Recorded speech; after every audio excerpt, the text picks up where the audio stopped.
안녕하세요. 다빈치입니다. 10월 4일 현재 시간 오후 9시 39분 정도 돼 갑니다. 어, 오늘부터 좀 비가 온다고 하네요. 실질적으로 오늘 비가 내렸고 목요일까지 비가 온다고 그러는데 참 날씨가 예측하기 힘듭니다. 내일 대구 경북은 30도라고 예보를 하던데, 이건 뭐 여름도 아닌 것이 왜 10월 달에 대구 경북 지역이 30도까지 올라가는지 참 알다가도 모르겠습니다. 저 사실 오늘도 좀 더웠거든요. 예. 서울도 좀 더웠는데, 기온이 아까 27, 8도까지 올라갔던 것 같습니다. 낮 기온이. 이 기후 변화를 계속적으로 코로나 이후에 계속 느끼는 것 같습니다. 뭐 다른 나라들처럼 큰 산불이라든가 폭우라든가 뭐 이런 거는 우리나라에 다행스럽게 안 왔지만 하여튼 기후 변화를 몸소 느낄 수 있는 그런 시기가 있지 않나라는 생각이 들면서 코인으로 오프닝을 시작하겠습니다. 한국 시장은 오늘 그 대체 휴무일로 안 열렸기 때문에 어, 역시 코인이 지금 오미세고가 지금 역대 최고치죠. 역대 최고치고 올봄 가격을 뛰어넘었습니다. 22,120원까지 갔습니다. 오미세고. 대단합니다. 그리고 액션 인피니티도 대단합니다. 불과 조정받을 때 7만 원 밑으로까지 떨어졌었는데 이게 조정받을 때 이게 7만 5천 원 여기 보시면은 언제입니까? 9월 22일 9월 20일 조정받을 때 6만 1,000원까지 떨어졌잖아요. 6만 1,000원까지 떨어졌는데 지금 18,800, 18만 8,600원까지, 그러니까 이게 3배 정도 올라간 거 아닙니까? 3배? 9월 21일, 22일부터 정확하게 그 열 하루 이틀 만에, 3배가 올라왔습니다. 이게 무슨 게임하고 관련돼 있는 건데, 이 상승 속도가 엄청납니다. 액션 인피니티는. 불과 7월 달까지만 해도 6,000원이었습니다. 6,000원, 4,000원. 뭐, 6월 달까지 해도 3, 4천원에서 놀던 것이 이게 18만 원까지 올라왔으면 이게 몇 배입니까, 이게? 이게 코인이라는 겁니다, 이게. 엄청납니다. 어, 액션 인피니티, 오미세고, 그 다음에 테조스도 예, 많이 올랐죠. 예, 물론 이제 올봄의 최고치를 올봄의 최고치도 거의 뚫었네요. 예, 지금 뚫었습니다. 11,230원까지 갔으니까 올봄 최고치를 테조스도 뚫었습니다. 예. 그러니까 지금 분위기가 그만큼 좋다는 거죠. 물론 대장인 비트코인이 올봄 최고치 8천만 원 넘게 갔잖아요. 이걸 뚫지는 못했지만 다른 알트코인들은 올봄 최고치를 뚫는 코인도 나왔다는 겁니다. 뚫는 코인도 나왔다는 겁니다. 그런 거는 시가총액이 조금 낮은 것들이죠. 상대적으로. 예. 그래서 유심히 볼 필요가 있을 것 같습니다. 역시 코인의 맛은 이런 맛이 아닌가 싶습니다. 수익을 다른 여타 주식하고는 비교할 수 없을 만큼 상승폭도 크고 하락폭도 크다는 겁니다. 그만큼 변동성이 큰 장이기 때문에 잘만 하면 먹을 게 많다. 그래서 젊은 세대들이 많이 뛰어든다. 예, 왜냐하면 대안이 없기 때문에. 예. 이제 부동산도 끝물이지 않나 싶습니다. 왜냐하면 이제 금리 올리죠. 대선 주자들의 공약 1순위가 부동산 공급 물량 늘리는 거지 않습니까? 어쨌든 시장의 가장 큰 가격을 결정하는 시장의 가장 큰 원칙은 기본적으로 공급과 수요거든요. 예. 공급은 이제 많아지고 이미 이제 청약해서 연건해서 산 사람들은 많으니 수요는 좀 줄어들 것이고 그러니까 공급은 많고 수요는 줄어드니까 가격이 떨어지지 않겠습니까? 게다가 금리도 올리고 예. 금리는 한국은행에서 한 번 더 이번 달에도 올릴 가능성이 높죠. 예. 어쨌든 한국장이 열리지 않은 오늘 주식시장은 외국 시장 우선으로 살펴봐야 될 것 같습니다.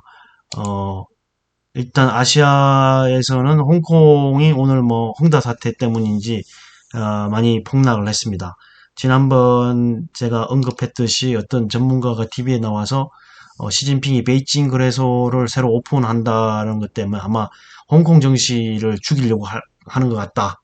왜냐하면 저 본토 주식 거래소를 띄워야 하고 본토에 있는 기업들을 띄워야 하기 때문에 상대적으로 홍콩 증시를 죽일 것 같다라는 그 예측을 했는데 그 말이 맞아 떨어져 가는 것 같습니다. 뭐 이런 규제를 하는 것들에 큰 영향을 받는 게 홍콩 증시. 그러니까 떨어지는 속도가 중국 증시 지수보다 훨씬 많이 떨어진다는 거죠. 홍콩 증시 지수가.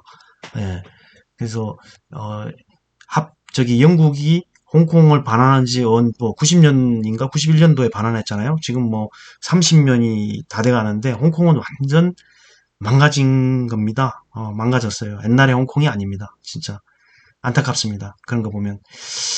중국은 뭐 국경절로 해놔서 10월 7일까지 안 열리고요. 일본은 오늘 낙폭을 좀 줄여서 마감했습니다. 2% 넘게 빠지다가 낙폭을 좀 줄였고요. 베트남 호치민이 진짜 강보합 정도였고요. 인도 센섹스 지수도 뭐 한 1% 정도, 0.91%. 호주가 오늘 강했습니다. 호주가.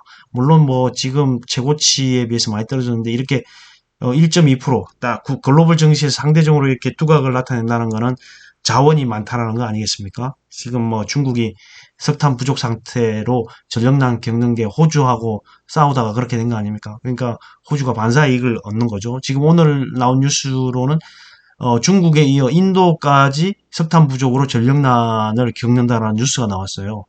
인도 같은 경우는 석탄 화력발전으로 전기 생산을 차지하는 비중이 62%가 넘는다고 하는데 중국보다 더 훨씬 비중이 많고 중국에서 석탄을 그냥 빨아들이듯이 가져가니까 상대적으로 인도에서 석탄을 못 구하고 있는 거예요. 그러니까 이게 지금 전력난이 인도에도 나타날 것 같아요. 왜냐하면 석탄 재고치가 일주일치도 안 남았다고 하더라고요. 기사를 보니까.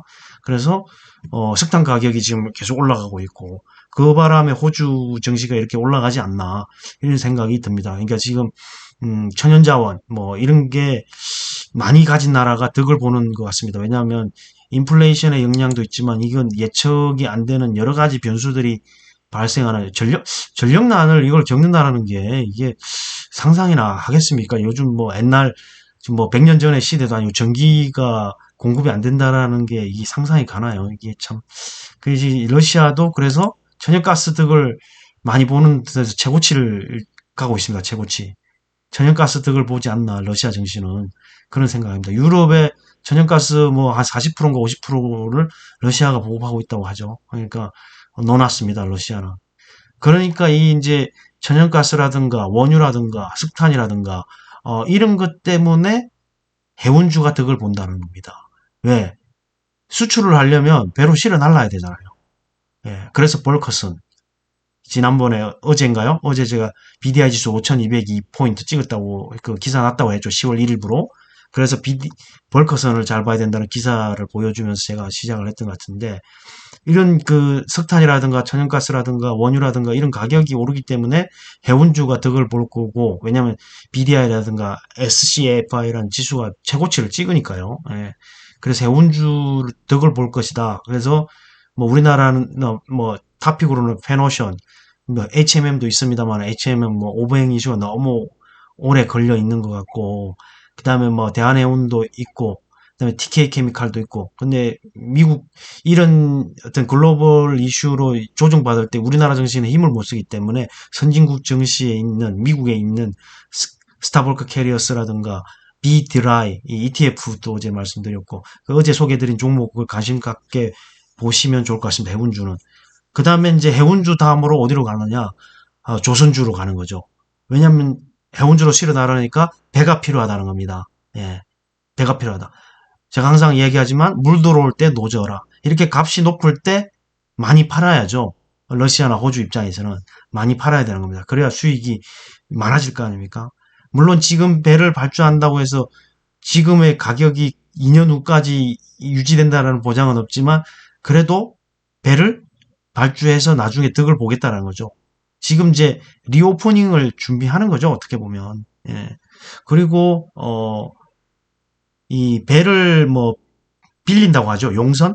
그런 그 용선료도 최고치고요. 그렇기 때문에 이게 지금 해운에서 조선으로 또 연결이 된다.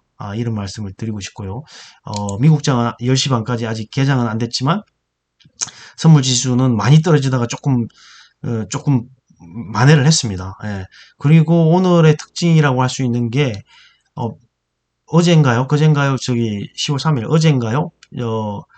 저기 테슬라가 실적 발표를 했는데 생각보다 잘 나왔습니다. 생각보다 잘 나와가지고 테슬라가 지금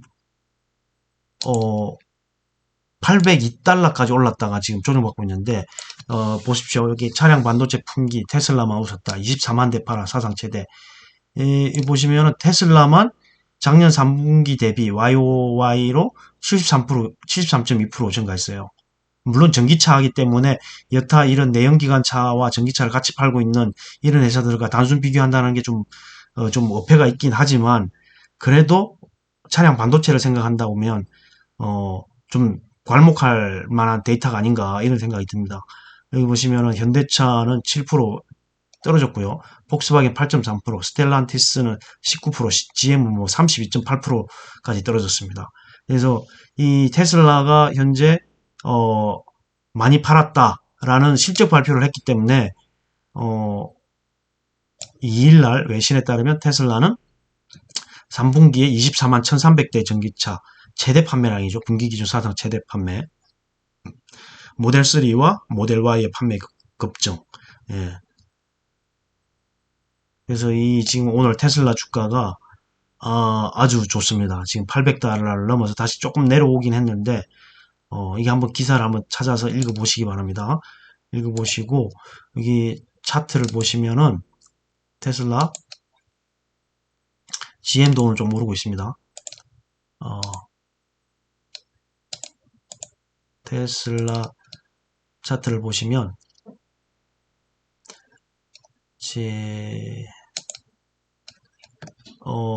800 오늘 2.5달러까지 올랐다가 지금은 799.47달러네요. 예. 오늘 보시면은 이 뭐 막대 그래프가 차트가 이게 떨어진 게 10월 4일 오늘 왜 갑자기 떨어졌죠? 이런 프리마켓이라서 이런 변동성이 좀 있었던 것 같습니다. 그래서 지금은 799.49달러. 좀 오늘도 조정받을지도 모르겠는데 테슬라는 분기 사상 최대 실적 판매 대수 때문에 좀 오르고 있습니다. 그리고 제가 아까 좀 본 게 뭐냐면 넷플릭스였거든요. 하도 오징어 게임이 잘 나가서 넷플릭스 주가가 어떤가 싶어서 제가 넷플릭스를 좀 봤는데 최근에 정말 많이 올랐더라고요. 9월 21일 날 568.08달러였는데 9월 21일 날 이게 이제 한 10 며칠 만에 619까지 올랐네요. 이렇게 그래서 한 뭐 10% 정도 올랐나요? 10% 정도 올랐네. 이 무거운 게 10% 정도 오르면 많이 오른 거죠. 예, 또 분위기도 안 좋은데. 그래서 넷플릭스가 한국 드라마 K 컨텐츠 등을 보고 주가가 좀 올랐구나. 이런 생각을 잠시 했습니다. 그리고 오늘 좀 알아볼 거는 어쨌든 내일 한국장이 열리는데 오늘 미국장이 어떻게 끝나느냐, 어떤 종목, 어떤 섹터들이 오르고 어떤 섹터들이 내리냐, 이거에 따라서 내일 한국장도 그렇게 움직일 것 같습니다. 향후 이제 4, 4분기는 제가 볼 때는 지금처럼 에너지, 이게 가스라든가 원유라든가 아까 그 석탄 뭐 이런 그 전력 에너지와 관련된 종목들이 이 재미를 좀 볼 것 같습니다. 왜냐하면 이제 전 세계적으로 전력난이 가중되고 있고, 그런 그 혜택을, 그냥 이제 가스 같은 경우는 수소, 그린 재생 에너지로도 또 연결이 되기 때문에, 그 다음에 이제 중국 전력난이 석탄으로 해결할 수 없는 것 때문에 태양광이 덕을 볼 것이다라는 말도 있습니다. 그리고 중국에서 풍력도 마찬가지고, 왜냐하면 이제 아무래도 가장 큰 시장이다 보니까, 그런 에너지주가 혜택을 볼 것이다, 재미를 볼 것이다, 이런 예측을 해봅니다. 그래서 여러분 이제 에너지주 관련된 거, 가스, 원유, 그다음에 재생에너지 이런 거를 좀 보시고요. 그 다음에 뭐 2차 전지, 오늘 테슬라가 실적이 좋게 나왔기 때문에 이 테슬라와 관련된 2차 전지 소재주, 이런 또 회사들이 내일 좀 움직이지 않을까 이렇게 예측을 해봅니다. 그리고 이제 오늘 좀 알아볼 거는 제가 서두에 이제 그 이렇게 업비트의 코인 가격을 말씀드렸잖아요. 그러면 이 업비트가 두나무라는 회사가 하잖아요.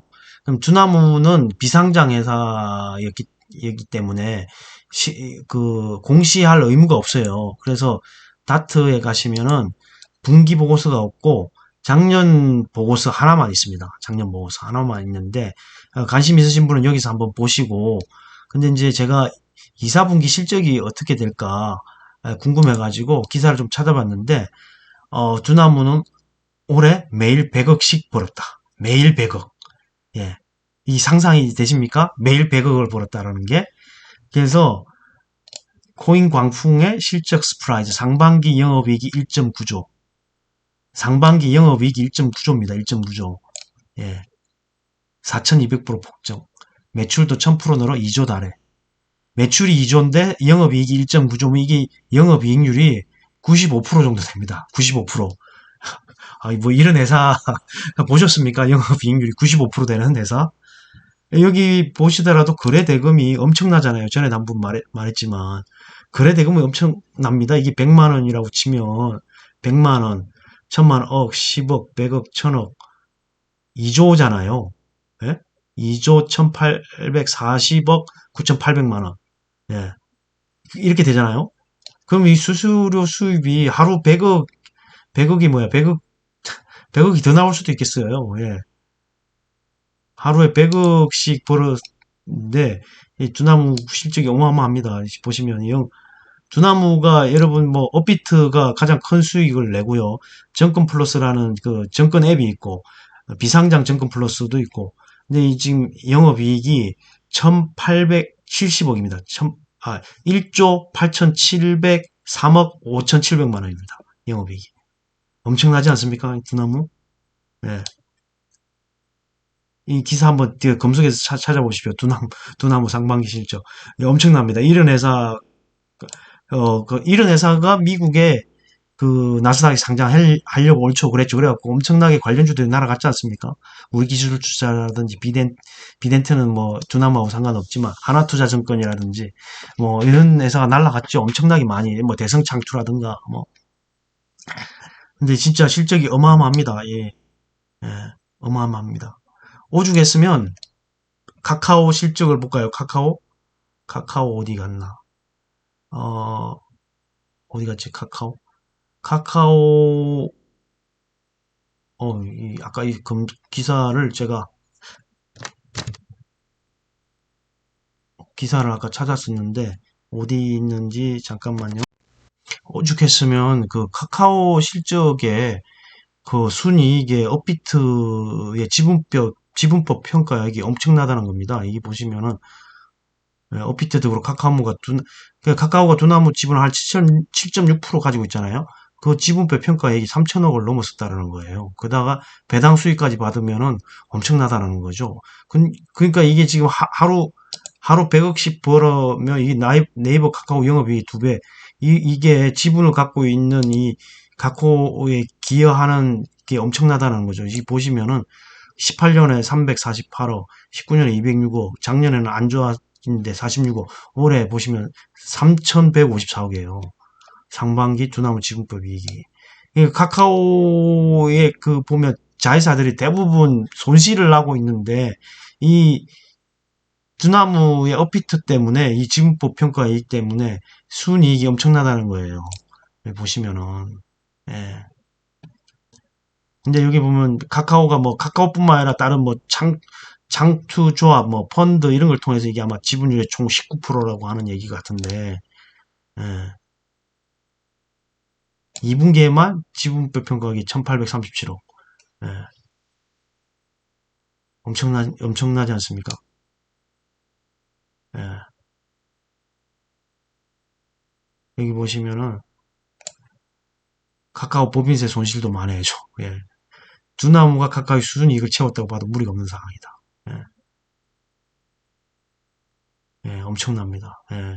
그래서 이제 여기 다트에 가서 보시면은 다트 이게 카카오인데 카카오의 그 카카오에 이제 투자한 계열회사 타법인 출자 현황을 지금 보고 있는 거거든요. 타법인 출자 현황을 보고 있는 건데 여기 보시면은 이게 화면이 이게 참 안 움직이는군요. 타법인 출자 현황을 보시면은 여기 보시면은 카카오뱅크도 있고 두나무도 있잖아요. 이 두나무가 7.6%인데 기여하는 게 7.6%거든요. 여기에 보시면은 571억 9,300만 원이에요. 순이익이. 예. 이게 장부가액이고 이게 현재 자산인데 1조 3,812억 6,300만 원. 자산 취득할 때의 자산 장부가 이거 취득할 때 이거는 33억 3,600만 원. 몇 배로 뻥튀기 된 거죠? 엄청나죠? 7.6%인데. 예. 근데 이게 우리 기술 투자도 7.6%가 있거든요. 우리 기술 투자도 7.6%가 있는데 우리 기술 투자는 실적이 형편없어요. 막 2, 4분기 때 마이너스 났거든요. 왜 그런지는 잘 모르겠지만 저도 이거 좀 뜯어봐야 될 것 같은데 두나무 보통주가 있고 우선주가 있어요. 보통주가 2.44, 우선주가 5.19 해서 합이 7.63 정도 되죠. 7.63 정도 돼요. 지분법 평가 이익이 그러니까 여기는 그냥 이렇게만 해놨어요. 이 정도인데 아까하고 똑같잖아요. 총 자산이. 그리고 당기 순이익도 똑같아요. 이 계산을 이렇게 하는 건 맞는 건지 모르겠지만 이렇게 해놔가지고 정확하게 계산이 안 되는데 지분도 다른데 똑같이 적어놨어요. 이게. 예. 그래가지고 아니 똑같은 7%인데 왜 카카오에서는 저렇게 금액이 많고 우리 기술 투자는 이렇게 금액이 작나 이런 걸 한번 좀 체크를 한번 해볼 필요가 있는 것 같아요. 왜냐하면 우리 기술 투자가 실적이 진짜 2분기 때 형편없거든요. 보세요. 마이너스예요. 1분기는 엄청 좋았는데 우리 기술 투자가 1분기에는 이렇게 엄청 좋았어요. 근데 2분기에는 이렇게 마이너스가 났는데 왜냐하면 만약에 두나무 실적 지분표 평가 이익으로 하면은 아까 카카오처럼 다른 손실을 만회하고도 남아야 되는데 다른 투자한 데가 그렇게 마이너스가 많이 났나 뭐 이런 생각이 들 정도로 예, 우리 기술 투자는 이 순수하게 두나무에서 얻는 그런 그 지분 평가 이익이 제대로 반영되지 않은 게 아닌가라는 생각이 들 정도입니다. 이거는 좀 더 좀 깊이 파봐야 될 것 같습니다. 어쨌든 오늘의 키포인트는 이 두나무라는 그 업비트 운영하는 두나무라는 회사가 엄청나다는 거예요. 예. 아니 영업이익률 95%라는 게 이게 믿깁니까? 게다가 지금 1조 8,070억이 상반기에 지금 1년도 아니에요. 이게 그냥 6개월 한 상반기에 이 정도 영업이익을 올렸다는 겁니다. 매출은 2조가 넘고요.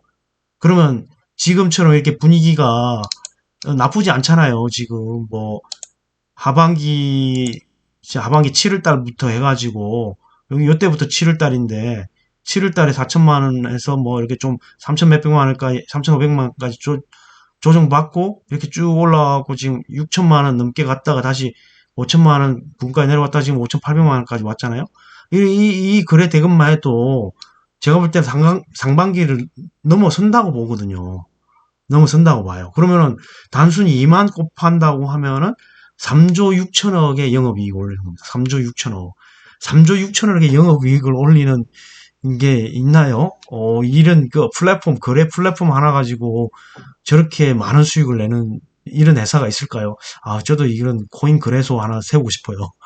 정말 논하는 장사입니다. 논하는 장사. 이 우리나라 국내 2위 업체 비썸에 비해서도 예탁금이 5배가 많죠. 예, 업비트가. 예, 압도적입니다. 왜냐하면 수수료가 다른 데 비해서 저렴하거든요. 그리고 시스템이 유저 인터페이스가 딱 사람이 보기에 편해요. 다른 데는 허접하거든요. 유저 인터페이스가. 예, 그런 차이 때문이 아닌가. 그래서 이 두나무 관련 종목을 유심히 봐야 되지 않을까 이런 생각이 듭니다.